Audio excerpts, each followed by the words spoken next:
பண்ணிக்கலாம். அப்புறமேட்டு 4 காஞ்ச மிளகாய் ஆட் பண்ணிக்கலாம். இப்போ கொஞ்சமாக கருவேப்பிலை ஆட் பண்ணிக்கலாம். அப்புறம் தேங்காய், அப்புறமேட்டு வந்து பூண்டு ஆட் பண்ணிக்கலாம். இப்போ எல்லாத்தையும் வந்து நல்லா வதக்கி விடலாம். வதங்கினதுக்கப்புறம் வெங்காயம் தக்காளி வந்து இதில் ஆட் பண்ணிக்கலாம். ஆட் பண்ணிவிட்டு நல்லா வதக்கி விடலாம்.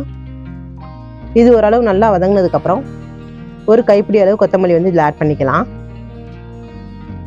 ஆட் பண்ணிவிட்டு நல்லா வதக்கி விடுங்க. இப்போ தேவையான அளவு உப்பு ஆட் பண்ணிக்கலாம். இப்போ ஓரளவு நல்லா வதங்கிருச்சு.